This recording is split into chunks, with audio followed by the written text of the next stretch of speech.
Welcome to the Seahawkers podcast with your hosts, Adam Emmert. I think it's time for me to be a hockey fan now. And Brandon Schultz. There's things that people are good at. There's things that people aren't good at. Go Hawks!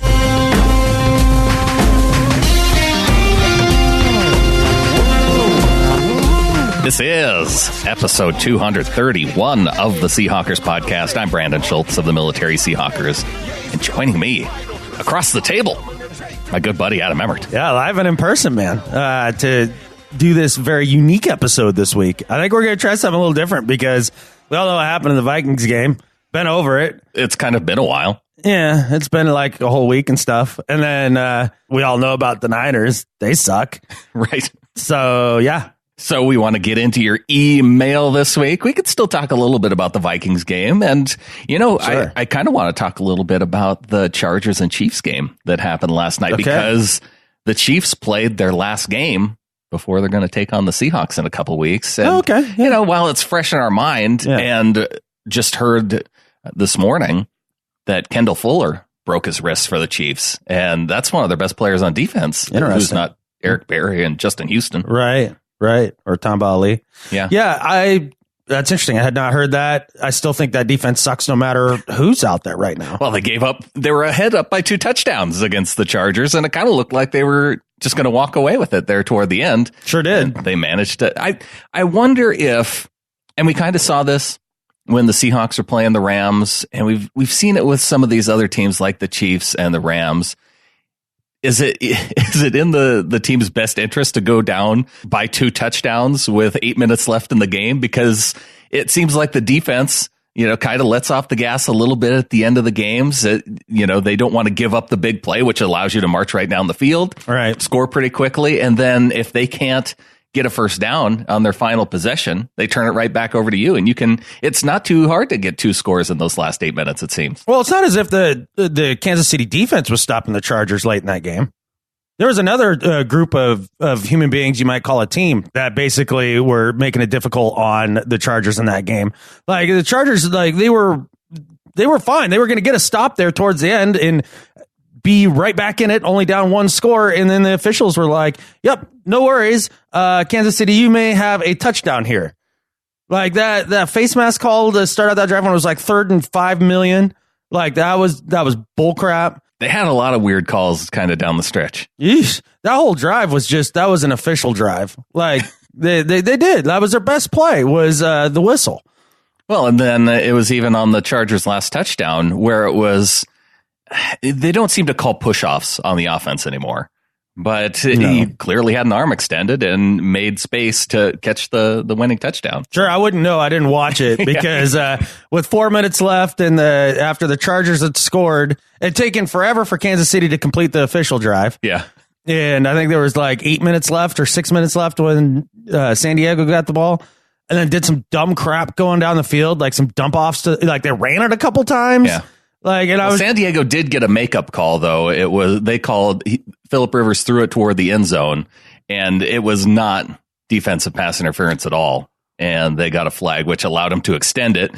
Then Phillip Rivers gets hit right in the side of the head, has a knee on the ground. They don't call helmet to helmet. Is this last drive? Yeah. Oh, okay. Well, you missed a lot of stuff on that last drive by the Chargers. So. I mean, I was just talking that drive before. Like they go in and punch it in and only have it within 7.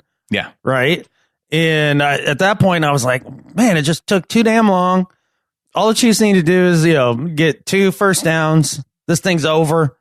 I looked at my coworker. I was like, yeah, man, you can change it to whatever you want. This game's over.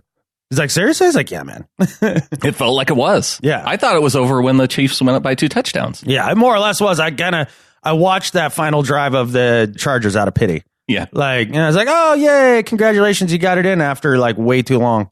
But boy, I was wrong.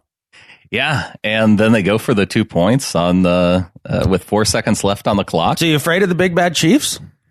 Some people were asking, is it better now or worse that the Chiefs have a loss going into this game against Seattle? Because now they can't lose either of their final 2 games. Well, they have to keep pace with the Chargers, who I think play the Ravens and Oakland their last 2 weeks. or maybe it's the Chiefs that play Oakland. But I think the Chargers play the Ravens next week, and the Kansas City comes to play us. You don't think it matters? No. The only thing that matters is that the head coach of the Kansas City Chiefs is Andy Reid. And it's late in the year. Now the games count, and they're big games. Good luck. And that's when he tends to struggle. Yeah. His teams have always traditionally struggled that way. So I don't give a crap like whether they won or lost. Plus, they're coming to the Clink. It's not like we're going to Arrowhead. Yeah. Like, if we were going to lose, we'll still lose. If we were going to win, we're still going to win. Like, it doesn't freaking matter. Okay. You know what I mean? I tend to lean that way, but I always like to look at it from that perspective. Well, sometimes I think it does make a difference, right? Like, whether a team's going to be ticked off or this, that, the other thing. And I just don't get that kind of fiery nature from the Chiefs at all. I think they just like to go out there and huck the ball around and have fun with it. Mm-hmm. I just don't see that like crazy, angry, competitive fire of like, this means a lot to them other than, hey, this has been a fun season to go out there and just have fun with all my friends. You know, it's like flag football. I think it's still going to be the same as if we were going to play them in the sense that you have to score about 30 or more points to beat them, and you have to hold them under 30. It's a magic 30 number. There it is again. Yeah, the Chiefs and the Rams. That's apparently how you have to play them. Yeah. They're not going to be the Vikings, right?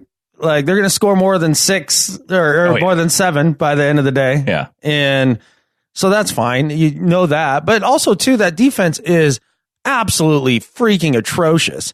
So the Vikings gave us problems. The Chiefs won't give us any sort of problems that. That'll be totally different, isn't it, in terms of the kind of defense. Oh, my gosh. Yeah. We'll continue to run the ball down the throat. And then Russell Wilson's not going to have another off day because he's not wearing the kryptonite uniform. So, like, it'll be a lot different, I think. Baldwin, hopefully, will be back by then. Maybe. Sure. We want him back by the playoffs. Here's the thing with Doug Baldwin this year. Like, he comes out of the previous game he played, and I hear in the press conference, he's feeling as good as he's ever felt. And then by Thursday, he's out. Yeah. Okay. Like, every time I turn around, then it's like, he's out. It's real doubtful he could play with this groin injury. He comes in and has a nice game. Who the hell knows? Legit injury. Legit, significant. I don't know. He needs to stop talking about Doug Baldwin's health because I think only bad things happen. Maybe? I don't know. I don't know what's going on with Doug this year. It's almost as if, because I mean, I know this happens to me, like just with running. You get one injury and then you try to mask that, and then that leads to other injuries, and like maybe that's what's going on here. It's his knee, then he hurts his other knee, and then it's his hip, and then he gets a life alert pendant. Doug Baldwin does not need a life alert pendant. He may have fallen and can't get up. I don't know. Kofi Poku on the Ring of Honor made an interesting point with regard to Bobby Wagner's block field goal. You know, because we called it. It was going to be a thing in the media that week. So stupid.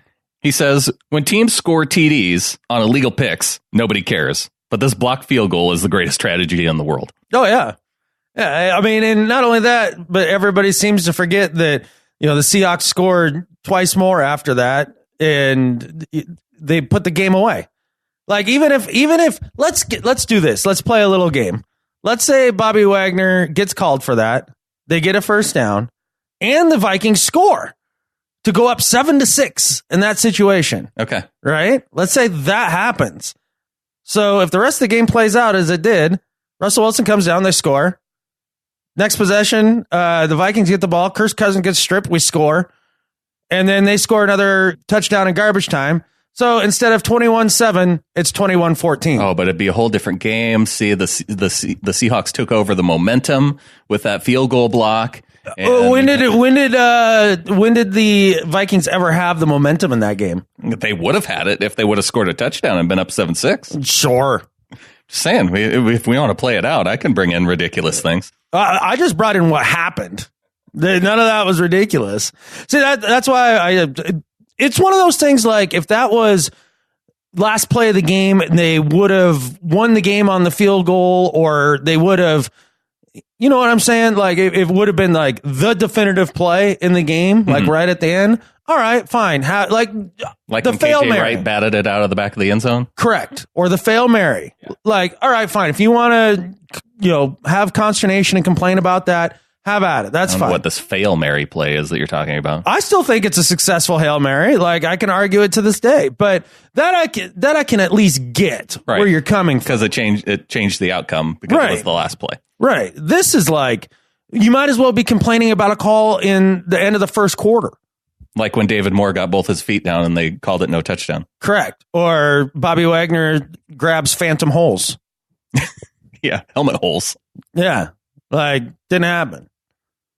But whatever. Like, so yeah, I got no patience for my stars, Bobby Wagner, but placed his fingertips on some people. And the officials talked about it and they said it's fine. Yeah, and then on top of that, like, okay, fine. Let's all agree that, he did put his hands on there because clearly he does. Yeah. We all understand the rule. Okay, great.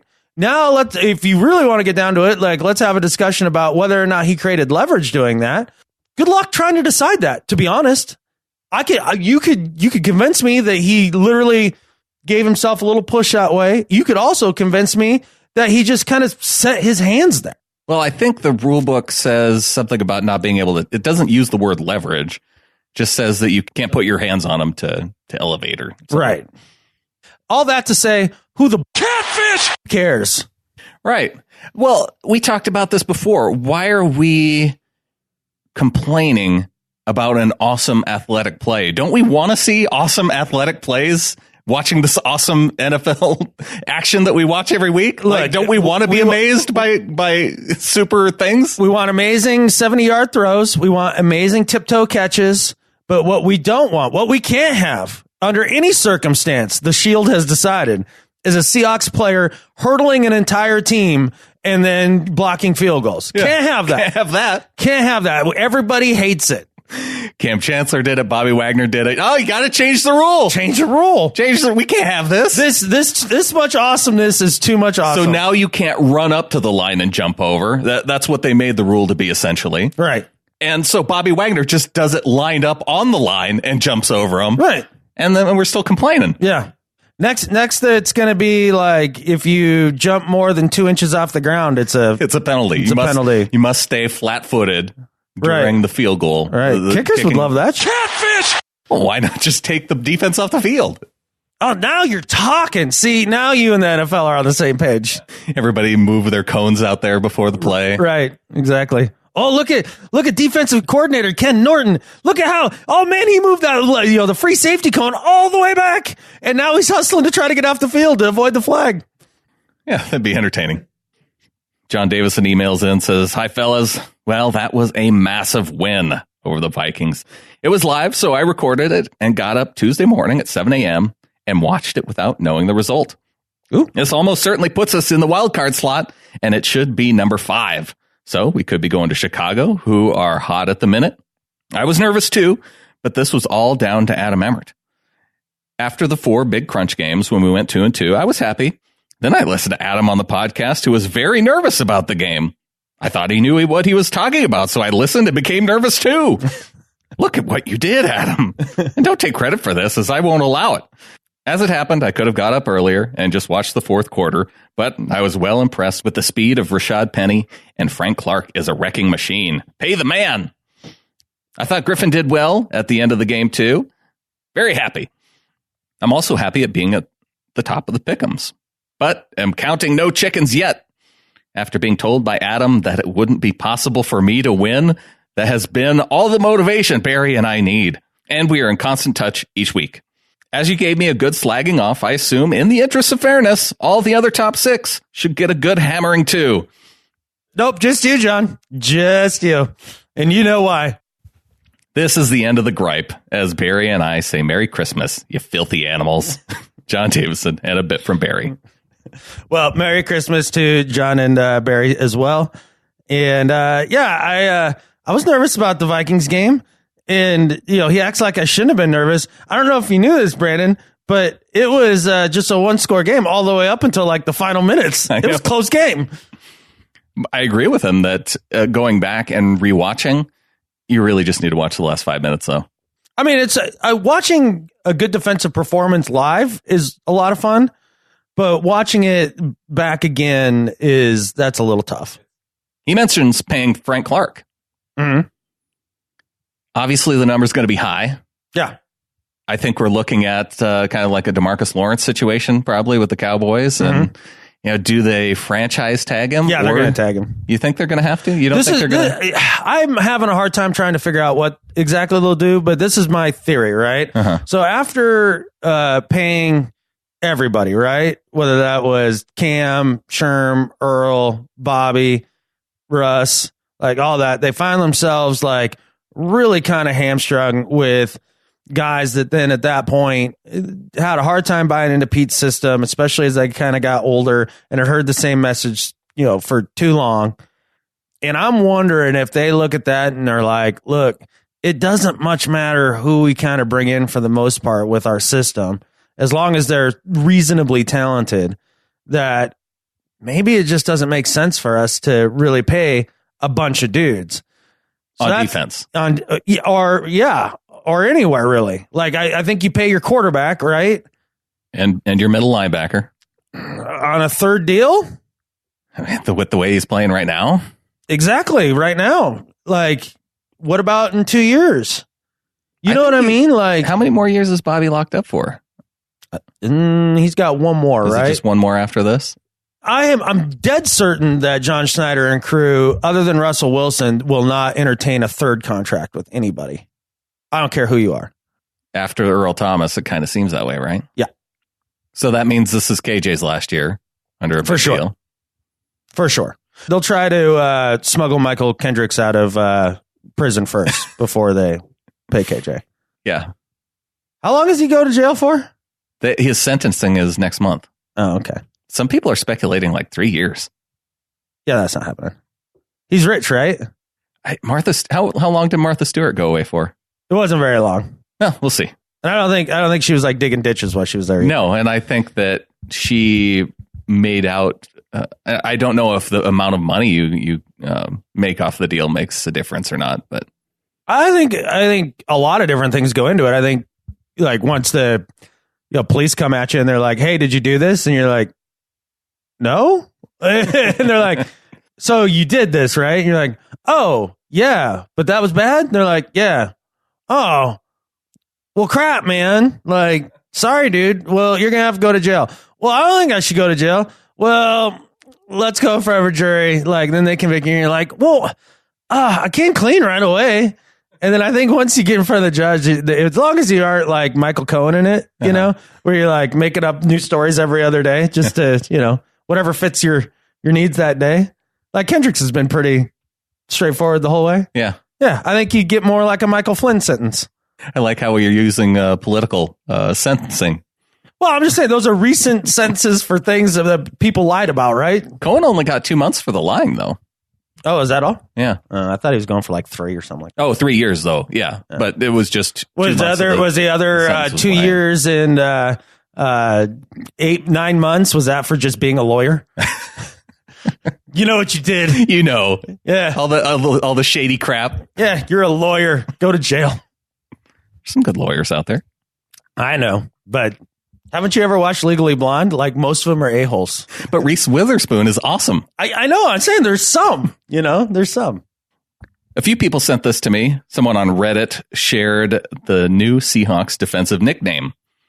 And this is based off of a series of events this year. The post goes, every team that Seattle has beaten this year so far, minus the San Francisco 49ers, have gone on to fire a coach or staff member at some point later on in the same season. Okay. Number 1, Cowboys lose to the Seahawks 13-24 on September 23rd. Yeah. They fire their O-line coach, Paul Alexander, October 29th. Mm-hmm. Cardinals lose to the Seahawks on September 30th. Fire Mike McCoy, their OC, on October 19th, 19 days later. Raiders lose to Seahawks 3-27 on October 14th. They fire Reggie McKenzie on December 10th, 27 days later. Lions lose to the Seahawks. They fired their special teams coordinator on November 5th.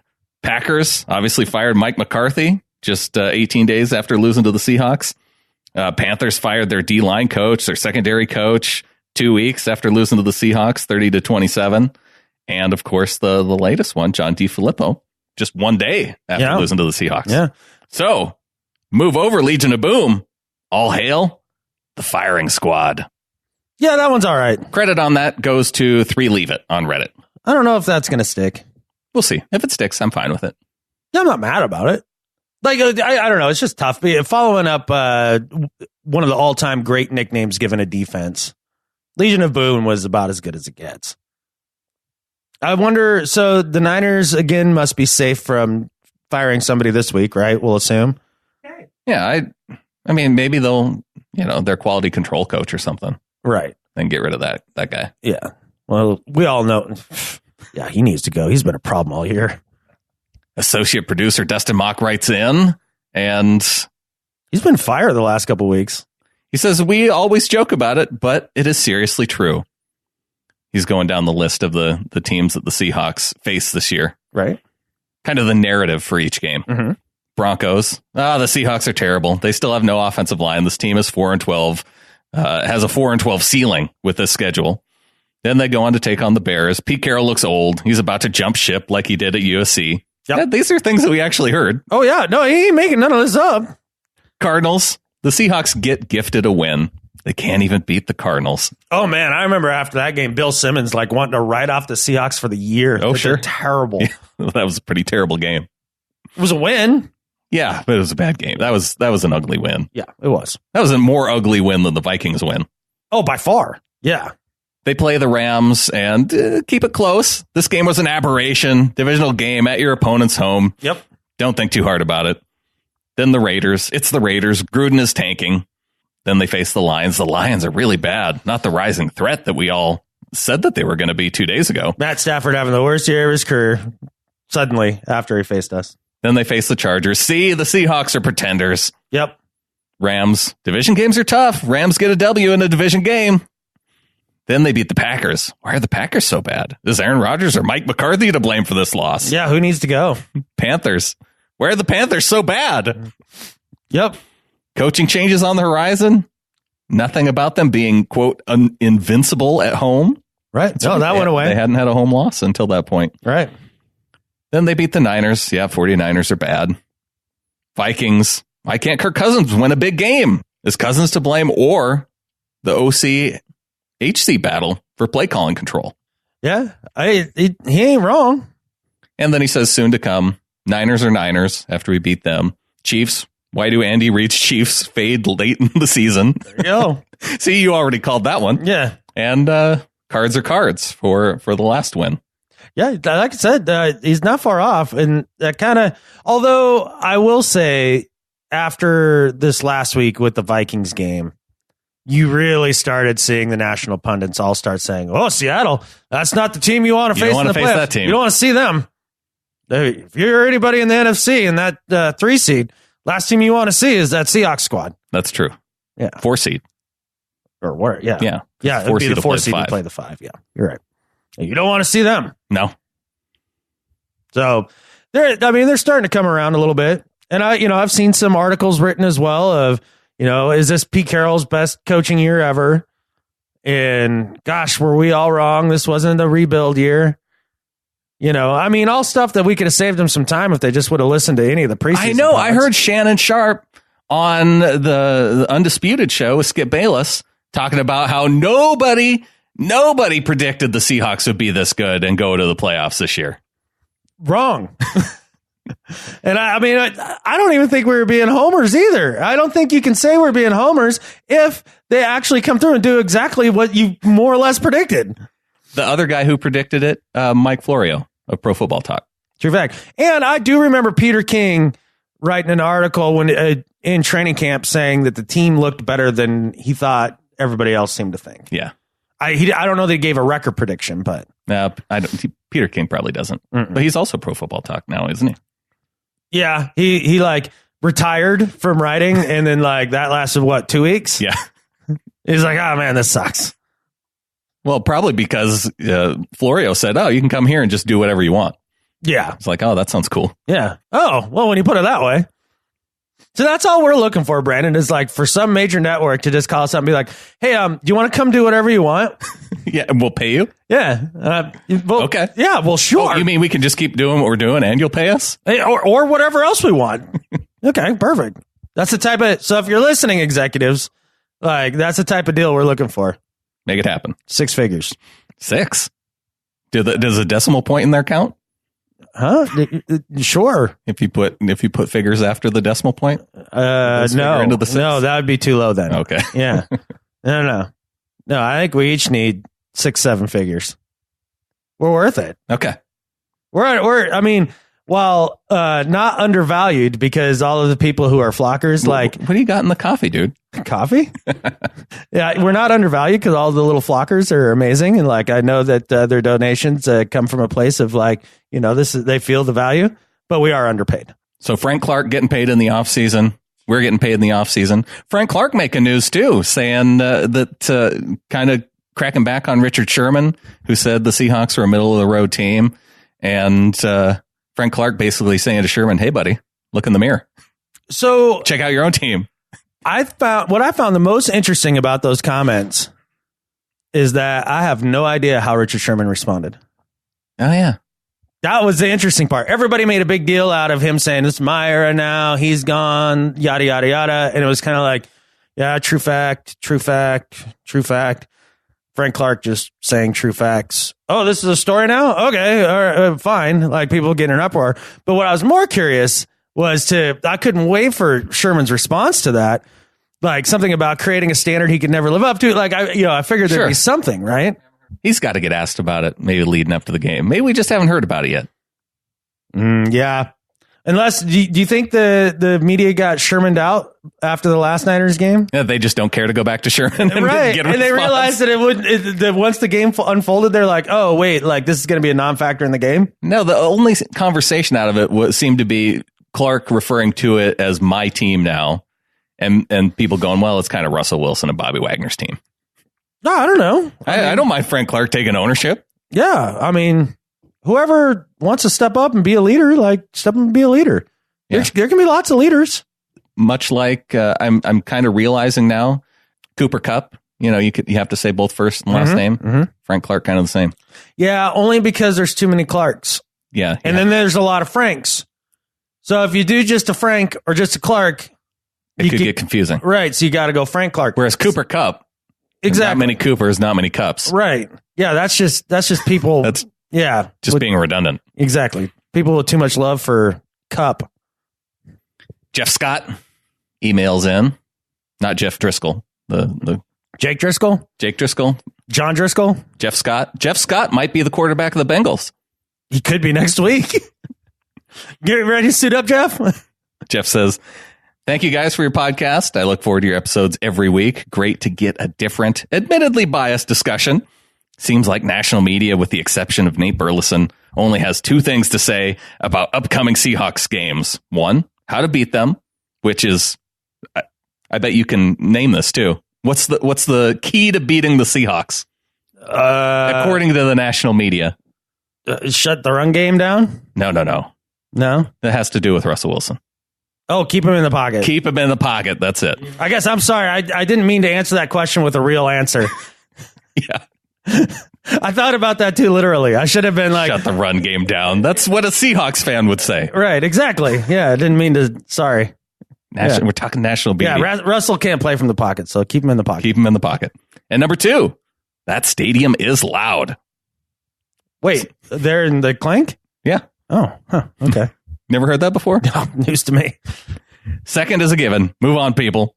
For the first, like you guys said, I think he's proven this year that he is a tremendous pocket passer when he's getting decent protection. Go Hawks. Catfish! The Vikings. They got their due. There was a cool stat that, who are the guys, the next gen stats guys? Mm-hmm. Number 1 when making difficult throws, Russell Wilson in all 4 categories that they listed, which was completions, average yards per play. And so a difficult completion was, if all the variables say that it's going to be an expectation of 50% or less that they catch the ball. Okay. Number 1, Russell Wilson. Really? At making the difficult throws. Do they give him extra credit for being a little shorter behind the line and having to see him first? Is that like, is it just up every throw as a difficult throw? I don't know. I don't think they take height into account. Oh. Wow, for real? For pass completion percentage? Somebody did, huh? It does say all variables, so there's room for that to be in there. I mean, Russ does seem to make magic happen when it needs to happen. That's for sure. Cameron Cool writes in and says 2 unrelated items. Well, we had the discussion about the nickname for Russell Wilson in December. Mm-hmm. And Cameron says, Dr. December, PhD in applied football, specialization, clutchness. That's solid. Yeah. Yeah. I like Dr. December. Emperor of December, I think was somebody else threw out there. All right. That wasn't bad. And then number 2, Star Trek education. Kirk was demoted from admiral back to captain after he commandeered the Enterprise in a search for Spock. The demotion came after the rescue of Earth from the whale-seeking entity in the voyage home. Oh, that was the one. That was the one, yeah. That's the worst Star Trek movie. What? The whale one? That's the best one. Oh, Brandon. Where do you keep your nuclear vessels? I didn't need to watch a 2-hour PETA commercial when I wanted to go see a Star Trek movie. That's not what it is. The whole movie was a Save the Whales movie, which is fine. Save the whales, but like, I didn't need Captain Kirk doing it. It had some of the better comedy in all of the Star Trek movies. Well, that's fine. You might be able to say that, but it's not. It's clearly not even close to the best one. It's one of my favorites. Ugh. Of the original 6. Yeah. No, out of the original 6, it's easily my least favorite. Wow. I don't think I've seen A Search for Spock more than maybe once. Oh, yeah. I mean, it's been a spell. That's for sure. But yeah, I don't know how you could ever in a million years put whale Star Trek ahead of The Wrath of Khan. That one's pretty good. That one's the best. Plus, the whole demotion thing for Kirk from admiral back to captain. Right. That was a positive for him. Well, yeah. He wanted to get out from behind the desk. Yeah. People act like that was an accident. No, he was happy about it. Yeah. Scott in Spokane emails in. You mentioned Wilson never does the quarterback sneak. Maybe it's because he's not the tallest quarterback. Once again, love the podcast. Keep up the good work. Yeah, I know. This was a discussion had in the Ring of Honor, too, during the Vikings game. It is confusing why they never run the quarterback sneak with him for a number of different reasons. Number one, people might point out the fact, well, he's not the biggest dude. He's still like, what, 215? Yeah. 220? Rivers isn't that much bigger than that weight-wise. Rodgers isn't that much bigger than that weight-wise. I know Cousins isn't that much bigger than him weight-wise. And they've got 5 inches on him. Well, how does that make it better? When you're doing that, when you're doing anything in the line of scrimmage, guess who wins? Yeah, the low man. Low man wins. He's built perfectly for the quarterback sneak. Yeah. I don't get it. You think it's just a case of wanting to protect him? I don't know. I think that's what it is. Or Pete Carroll feels like it's just a cheating play. Like, like something in Madden that somebody runs over and over again. That's just kind of like a cheat play. He found the little glitch where the linebacker doesn't Carroll's move. Like, that play's stupid. Yeah. He's like, I just don't feel honorable running it. Maybe. I don't know. It's as good a theory as any because I can't tell you. There is not a quarterback in this league that's built better for the quarterback sneak. It might just be, we complain about the screen pass too. Yeah. These might just be plays that Russ doesn't like or is not good at. Yeah, maybe. I mean, maybe they practice these plays. Right. So. Yeah. Maybe they run the sneak in practice and he's just a dumpster fire at it every time. I don't know. I mean, it doesn't seem like execution is going to be difficult. Take ball, run ball. Wiggle forward a little bit. Yeah. I don't know. I mean, if Brady can be the best of all time at it and he's like the most average athletic dude to ever suit it up at quarterback. Cousins is a super athletic dude too. You're exactly right. It's just fine. I don't know. It's a mystery. Just like the screen pass. Where'd that go? I don't know. We saw him for a couple weeks there. But then against a team like the Vikings, wouldn't you expect that? Yeah, to slow down that pass rush? Yeah. Nope. Can't be bothered. Oh. Kept dropping back and watching Russell be hesitant to pull the trigger on difficult throws. Even though he's the best at it. I don't know he's what. Trying to keep his average up. I think he got just tight in that game, man. I think he was super duper afraid to make the big mistake with it being such a close game and not being able to move the ball real well to begin with. And the defense just kind of keeping him in it. He was like, I'm not going to throw that one boneheaded play to take us out of it. It does seem like the Seahawks and Russell Wilson in particular wait for the opposing team to score before they really find their rhythm. Yeah. Like, okay, they put 7 up on the board. Yep. Now we have to respond. It's got to be go time now. Right. I don't know. That was weird. That was a weird Russell Wilson game. I think it's because there weren't any points put up by the opposing offense. I think it's because the action green uniform sucks his ability from his body. I mean, that's a theory. It feels right. Michael Kendrick's the guy we talked about earlier, out with a broken leg now. Because of the jerseys? Not because of the jerseys. Cumulatively over the game, it began to break his leg down. And that's why he never really came out of the game. That's why we never really noticed. And then all of a sudden after the game, it's like, oh, he's out for the year. That's the trade-off for the win. Yeah. Like something bad has to happen. Clearly? I mean, we know the history now, right? Maybe you're onto something. I know I'm onto something. Those never need to see the light of day again. They make their own light. We need the throwbacks. Are you talking about the Hasselbeck era ones? No. Oh, okay. I thought you were talking about the throwback green ones. I was like, oh, God, those ones are even worse somehow. Oh, that one. See, that's when you had the green with the blue shoulder pads. Yeah, and the blue pants. Yeah, but if they did I was at the one game where they actually wore those against the Bears. I'm really sorry. You shouldn't even refer to him as the Hasselbeck era because Hasselbeck wasn't wearing them. It was Seneca Wallace. Well, yeah. Those were the Seneca Wallace era Seahawks jerseys. All right, fair enough.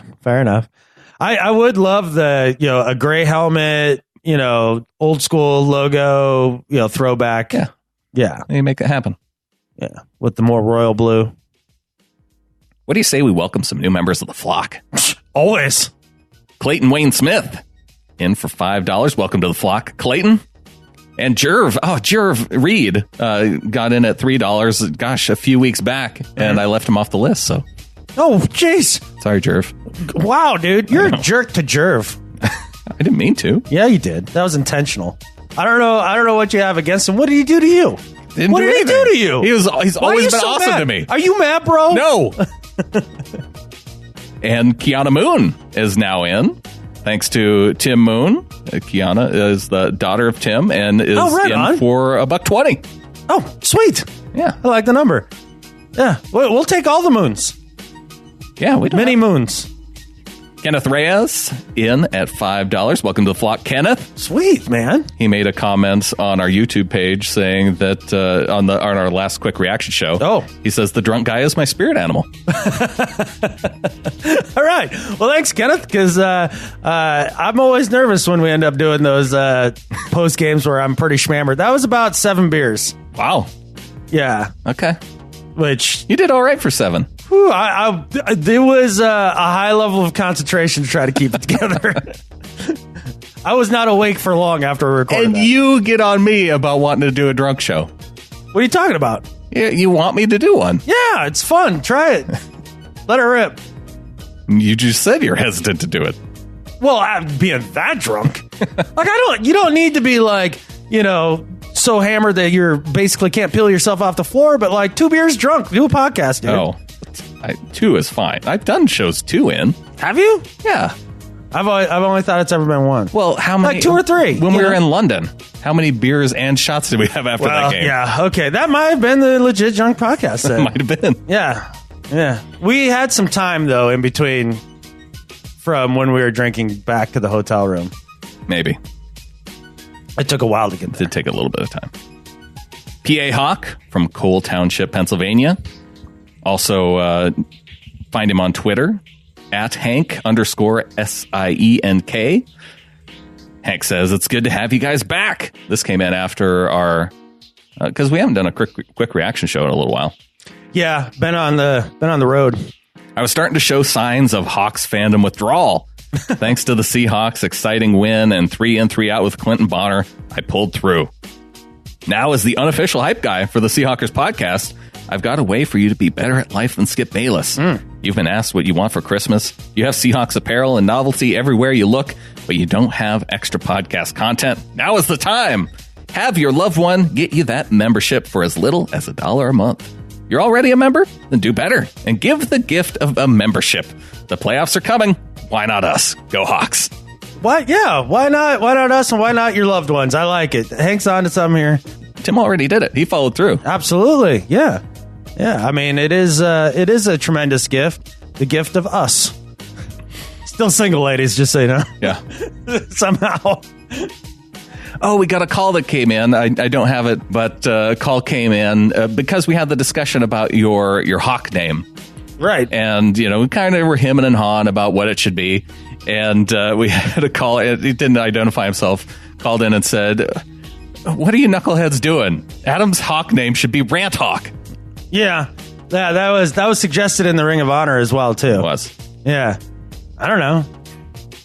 I mean, like I said, I would be happy to stick to Adam Emmert. Okay. I haven't committed any crimes yet. I don't need an alias. No? I mean, I'm not a CIA spook. Well, I mean, I am, but don't worry about it. Oh, where was Jordan's email? Because, Jordan wrote in and said that you should be Hawkradamus. Hawkradamus, yeah. Because it has Hawkra, has your name Adam. Okay. And you have the relationship to Nostradamus. Well, there you go. Okay.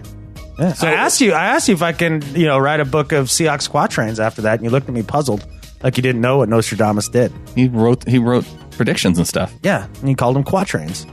Quatrains? Yeah. Your face is a quatrain. But it's true. Your mom's a quatrain. You don't even know. I don't even know if that word is super disrespectful or not, but... it sounds like it, right? It sounds like it could be. Yeah. Sounds like it could be like a stripper move or something. Or yeah. At Katsu Kid... Have you ever had Katsu Burger in Seattle? No. It's amazing. Really? Yeah, it's this Japanese burger place. Oh, okay. I have a hard time with the idea of amazing burgers. Like, burgers are kind of burgers. Oh, so the way the Japanese burgers, they're deep fried. How is that Japanese? That's distinctly American. I don't know. Maybe they do it differently there. Katsu Kid, I think Katsu's in Hawaii. Oh yeah, he says, "Hi there, just listening to the last show and wanted to say that even here in Hawaii, sucks is not allowed in grade school. I was shocked to learn this, as you were, as it was a staple of my childhood." The culture's getting soft, dude. I'm not a fan. The whole rule against sucks. It's the war on sucks. Stupid. Last one here from Andrew in Nashville. Says, "I'm sure you're going to cover the Monday night game in detail." No, Andrew, we did that on after the Monday night game. Right. Go back. Yeah. So I wanted to touch on a couple other things real quick. First, I wanted to say a huge thank you for doing the post-game quick reaction shows. Because I live in Tennessee, most Seahawks games aren't televised here, so it's awesome to get a legit recap from you guys. I especially enjoyed the show after the London game, where you guys could barely talk. Seriously, thank you for your dedication to all of us flockers. We appreciate it.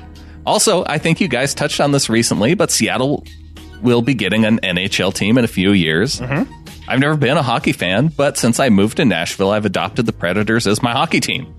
While I'm not a super educated diehard fan, and I think the 82-game season is ridiculous, I have enjoyed following the team. I especially enjoy the fact that when the NFL season ends, the NHL season is pushing toward the playoffs, which is when I really start plugging into hockey. That's the time to plug into hockey. Right, it's a lot like basketball. Wait till the playoffs. It fills a small part of the void from football after the football season is over. I say all this in hopes that maybe you would have an open mind to hockey and maybe consider semi-watching and semi-rooting for the Seattle team when they arrive. I'm thinking Brandon may be more open to this than Adam. Oh, how dare you? You're going to be stunned at my response. Finally, as you may or may not remember, my daughter Addison was born on 12/12/12. She literally has the coolest birthday ever. She's literally the chosen one and will lead us all from the problems that beset this entire country and world. So no pressure. No, just get it done, Addison. We're all counting on you forever. She's becoming a bigger and bigger Seahawks fan every year. She's enjoyed hearing you wish her a happy birthday in the past, and I was hoping you might be willing to wish her a happy birthday once again this year.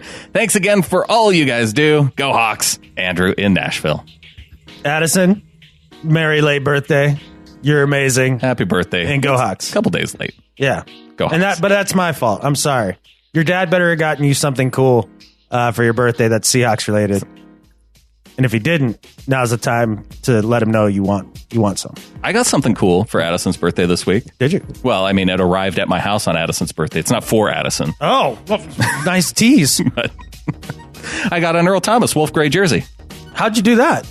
They were on sale for $20. Oh, I got one. They're closing out Earl Thomas jerseys? Oh, so there's that Rep the Squad. Have you ever heard the place that does? No. It's a place where you can rent jerseys rather than buy them. So you pay like a monthly subscription fee, and they send you jerseys. So not only do you wear another man's name on your back, you wear another man's... They clean the jerseys. Would you do that with any other article of clothing other than tuxedos? What jerseys going on over your other clothes anyway? Do you think every dude wears something under the jersey? Especially on the hot days? I don't know. Seemed fine. Maybe that's why it was only $20. Well, now it's yours and you can like really clean it for sure. True. I don't know about renting jerseys though, man. That sounds like a bad idea. Yeah, until they pay us. Then we'll talk about how it's an amazing idea, and I'll be doing it every week because that would be an amazing, sponsor for the show. Sure. You're right. I don't know what I was thinking. They're amazing. But I did go back to the hockey thing. Oh yeah. Like I literally, was saying to my buddy that I grind wheels with, who happens to be from Nashville, who is a Predators fan as well. Legit Predators. Yeah, he's a big hockey guy, not a football dude. And I was like, dude, Seattle's getting the team. I think it's time for me to be a hockey fan now. And it's time to start getting into it. You think? Why would Seattle getting a team? We have a closer team than Seattle. No, we don't. Yeah. No, we don't. The Flames in Calgary. I don't think they're closer. They're 5 hours from here. Oh, well, it's 7 hours for you in Missoula, so it's about 50-50. Yeah, and they're in Canada. They're in another country. Kind of. No, that's literally another country. They think they're autonomous from us. Well, it's the same continent, though. People in South America, they call all of South and North America. Yeah, well, it is. I mean, we're part of America. Right. I mean, it is part of apostrophe America. Yeah. Right. No, I am. I'm in. Because I can get in on the ground level, dude. I can say I was a fan of the original team from the first year that it started. Yeah. This is like, first couple years of Seahawks. Like, you're like, oh, yeah, I watched Jim Zorn. His first game ever. Hopefully they're good. I don't know. Those Golden Knights dudes ended up being awesome right out of the gate. And because it's Seattle, they're going to find a way to change the rules so you can't be good right out of the gate. Have you heard any name suggestions that you like for the team? Oh, because I've heard one I like. The Kraken. Okay, we're on the same page. Is the one. I kind of like the Sockeyes. Back and forth on that because it's the double meaning. Like, we're going to punch you in the face. Yeah, that's true. And Totems was the other one. I think the Totems was the leading. What? Are you serious? That's leading? Well, it was in terms of Vegas odds. Totems was leading. Yeah, I'd definitely go with the Kraken over all those. Yeah, that's pretty solid. Yeah, imagine the mascot, the jerseys. I saw some mock-up for jerseys that somebody had done, like just some conceptions. Mm-hmm. Freaking solid, dude. Yeah. Yeah. I'm in on the Kraken. Plus, it's got those nice hard consonants in it, Kraken. Yeah. You can do the release the Kraken thing. Totally. What do you say we get into some do better and better at life? Oh, yeah. I should probably find those. All right, Adam. My do better this week is for YouTuber Flat Out Hero. And there was a bet going on here recently between Flat Out Hero and Australian YouTuber Wolfie6020. This is from IFL Science. Apparently, Wolfie6020 is a round earther. Like, he believes in a globe. Oh, like you mean a sane person? I guess we have to talk about this, though, in terms of beliefs, because we have the flat earth beliefs and we have the round earth beliefs. Well, I mean, you can have a belief in the flat earth and then you can have fact of a round earth. So, well, yeah. So what Wolfie6020 did was he knows that if you that you can fly from point A to point B, B to C, and then C back to A. And it's kind of if you were to draw it on a flat Earth map, it would be an equilateral triangle. Okay. So what he was saying, what he could do is he could go and he could take 90-degree turns and get from these points, and it would end up being equidistant for each leg of the travel for this flight path that he was going to do. Yeah. Well, for a flat earther, you're like, I mean, that's impossible. Right. So he bet that he could do it. Yeah. And guess what he found out? He could do it? He could do it. No way. And they had a bet going between them of $100,000. Oh, let me guess. I bet you that flat earther dude paid up right away. No, that's the thing. Oh. He was trying to say that because he used digital charts, it wasn't valid. He needed to use, actual maps and like hard copy maps instead. And of course, is he supposed to use a sextant while he's flying in an airplane? Yeah. I don't know, but clearly, Flat Earth Hero is not my hero. Man up, pay your bet, YouTuber. Yeah, or do better. Yeah, if you're going to be that wrong about something to begin with, and then you want to bet on it. Well, I like the idea of putting your money where your mouth is. Absolutely. Yeah. I mean, there's going to be a strong possibility I'm wearing a Rams jersey of one kind or another and reading a script at the end of this year. It could be. Yeah. Unless I can get Bear to agree to go, re-up the bet for the playoffs if we... He sounded up for it. Oh, have you talked to him about this? Yeah. Okay. All right. Well, I need to get in touch with him. You need to check your Twitter because it's already... To be honest, look, I have checked the Twitter and he tagged you on it. The conversation's there. I thought I saw there was a notification for a reply to a tweet. Yeah. But then if I click on it, it doesn't take me to whatever was said in the first place. I can't find what was said in the first place. I hate Twitter. It doesn't make any freaking sense. You just don't know how to work it. I can't stand it. You haven't done it enough. I don't, and I won't. I'm going to change your Twitter name to Hakradamas. Well, you know my login. I don't even know my login.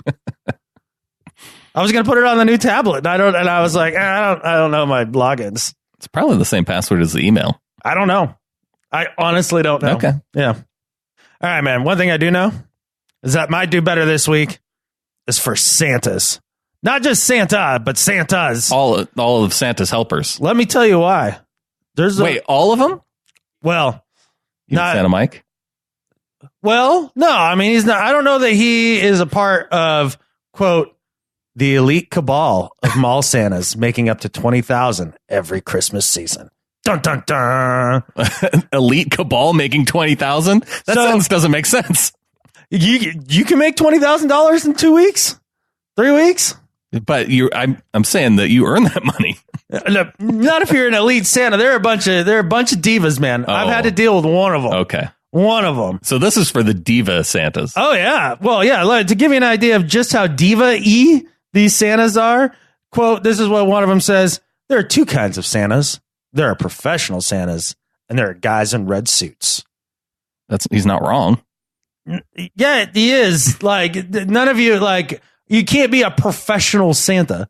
There's some that are better than others. I draw the line. If you're just a dude that throws on a beard versus the dude who grows the beard, that's two different things. Well, I don't know. If you're facially follically challenged, you shouldn't be excluded from being a Santa. Yeah, you should. If you so choose to be Santa. What if you identify as Santa, Brandon? There's things that people are good at. There's things that people aren't good at. You can't say that. That is somehow discriminatory in one way or another to some person out there who's not good at something. Right. Okay. Yeah, we can't do that anymore. Oh. Yeah, we're in a different day and age now. You cannot point out that people have strengths and weaknesses in certain areas. Shoot. Everybody is exactly the same in every way, shape, or form. Okay. Nobody's smarter than anyone else. Nobody can do anything better than anyone else. I'm sorry. Trophies for everyone. Okay. I apologize. Yeah. You apparently are part of the secret Santa cabal who thinks there are two kinds of Santas, professional Santas, and guys that are just in red suits. Professional Santas make a lot of sense to me. Look, and not only that, but Brandon, this just goes against what you were saying earlier too. Santa Rick here says that many Santas, if not most, will agree with me. You don't choose becoming Santa. Santa chooses you. It's like in the movie Santa Claus. Exactly. So just to give you guys a little insight Santa Claus, by the way, one of the better Santa movies. Yes, it is. But basically, there is a whole crew of people that actually set up Santa courses. You can go to Santa school to learn how to be Santa and do Santa things. That should maybe be a requirement. How in the world is that a requirement? All you need to do... Everybody should be on the same page. Just read a little bit about Santa. It's not difficult. This really isn't a difficult situation. And you got to go to school for this? Put on the suit. Have a beard. Have a twinkle in your eye. Know you eat cookies. Understand that the reindeer have names. And ask the kids what they want. Or if they've been naughty or nice. Done and done. This isn't complicated. You shouldn't need to go to school for that and pay some other guy who's an elite member of the Santa cabal a bunch of money to teach you the quote unquote tricks of the trade. Give me a break. This whole Santa thing is a racket. I hate it. Do better. I know why you're so against this. Yeah. You don't want Santa Mike to find out about this. About what? Because he is on the cusp of becoming a member of the elite Santa cabal. I have told him many times. I was like, I don't know why you're here wasting your time with me. You could probably, and I'm not even joking. If he finds out about the school, he's doubling his money. This is not an exaggeration. He could tomorrow make $50,000 in a Santa season, like working at one of the big Macy's. Sure. Like he is that good. Yeah. But he doesn't do it because it cuts into his hunting season. We're coming to see Santa Mike next week. All right, cool. Do it during the week. Don't do it on the weekend. Oh yeah, no, for sure. Yeah. We're not. Yeah. I mean, there's a little Santa tip for you if you hate standing in the lines and stuff. I just go during the week. Yeah, go during the week. Yeah, do it around dinner time too. Oh yeah, like we almost came last night. Yeah, you would have had a 0-second wait. And just because I have a platform and I'm gonna use it for my own benefit, like don't go to Cabela's Santa. He's evil. Just because they're free? Yeah, absolutely. Can't trust him. Can't trust him. They're basically Billy Bob Thornton. That's why you have to charge for Santa photos where you are. Yeah, because Mike might not be part of the Santa cabal, but he is just a step under it. All right, let's get into Better Life. All right. My life's weird, man. It's that time of year for you. It's kind of weird. This is the last time of this time of year for me. My Better Life this week. This one kind of speaks to me, Adam, because I don't know when you were a kid, but when I was growing up around the holiday season, I knew all about layaway because that's where our presents were. Uh-huh. Oh, yeah. Yeah, I was definitely a layaway veteran right with you, man. Yeah. So when I saw that 49-year-old actor and filmmaker Tyler Perry went to a couple of the Walmarts down in Georgia, East Point and Douglasville. Okay. He went in, said, "Hey, how much do you have on layaway here?" It's paid for. Wow. He went into the two Walmarts and paid for everything that was on layaway? That was on layaway at both those stores. And so all the families in those areas could just go pick up their stuff. Can you imagine going in there thinking you had like another $25 to pay and like being like, man, you squirreled that away for like 2 months to like make that not just payment? Another $25, but right before Christmas, if you're like up against it and It's like $200-$300. Yeah. And you're like, okay, I got it's $300 right? And we got to get it out before Christmas. And they go, oh, never mind. Tyler Perry got you. Tyler Perry paid for it. That's a dude who gets it. Yeah. $430,000 between the two stores is what he paid off for those families. Damn. Yeah. Man, good on him, man. Yeah, and he understands the plight of the people that can really use it. Yeah, you know? For sure. Yeah, it's a guy who gets it. That's a good choice by you this week. Yeah, a quote from the story here on ABC News. Tyler Perry's generous donation is making an unbelievable difference for so many families, and we can't thank him enough for his kindness. I think this came from a statement from Walmart. The heartfelt excitement and joy we're seeing from our customers as a result of this holiday gift has been touching. So, for Tyler Perry, making it happen for all those folks that have some gifts on layaway in those two stores, you're better at life than Skip Bayless. Nice, I like it. Well, mine doesn't have quite the same holiday cheer to it, but I enjoy it. Yeah. Okay. My better at life than Skip Bayless this week is for Ted Pelkey, 54, who lives in Westford, Vermont. Everything about what this guy did speaks to me. Like he talked about, one of the listeners said I was their spirit animal when I was drunk on a podcast. This guy's your spirit animal? This guy might be my spirit animal. So Ted had decided that he really wanted to build a garage. And he has been through the permitting process a couple times for a couple different projects to do around his house. And it's had nothing but problems with the local building board. And permits. Building permits and just all the hoopla and just stupid. And he wanted to build this garage on his own property that he owns. That's his. Right. Did I mention it was his property? Yeah. Could kind of do whatever you want. You'd think. For the most part. Oh, you think you own your property? Right. Yeah. Well, I pay my government rent every year in the form of property taxes. But yeah, so does Ted. He's an upstanding guy, just trying to do the right thing, getting the building permit, and then he's going to build his garage so he can do his things. And guess what? Denied, like for the millionth time. And he's just been, so is he trying to build? Is he like one of these guys who's trying to build like a bat cave into his garage? Because I've seen people that want to do that. Like a bat cave? Yeah. A lot of these athletes, like they want to be able to drive in underground, like under through a waterfall and then up into their garage that has a rotating platform for their car. Like, is that what he's doing? No, he just wants a nice big garage. Like a man. Not a bat cave. Not a bat cave. No, but denied. And this is what he said, quote, "I've been put through the ringer by these people, and it's just not right. I'm not trying to cause hate and animosity to the people who live in that town because there's very good people in that town." And the official said that the proposal doesn't meet the town standards. So what does he do? He builds a giant middle finger statue and puts it in his front yard. This guy is your spirit animal. Yeah, a 16-foot pole in his front lawn with a big old middle finger on the top of it pointed towards. There's no ordinances against middle finger statues in this town. Here's the thing. He thought for sure he'd have to take it down. But billboards are banned in Vermont, right? Uh-huh. But it's not a billboard. It's an art installment. And even though that it's visible from the state highway, it's outside of the state right of way and not within our jurisdiction. Says the spokeswoman for the agency. And it lights up at night. He spent $4,000 on this. Gives the FU to the man. Whatever his name, Ted Pelkey. Better at life than Skip Bayless.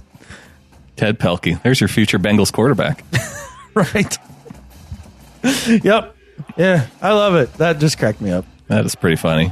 You'd think they'd go into negotiation with them. Okay, if you take the statue down on the middle finger, we can work with you on the garage. Nope. It's art now. It is. How come in your introduction of it wasn't professional artist Jeff Pelkey? Because it was unintentional art? Yeah. Yeah. That wasn't his intention, it turns out. I think that's what we should call this show. Unintentional art. I think so. And I think with that, there's only one thing left to say. Go Hawks. Go Hawks.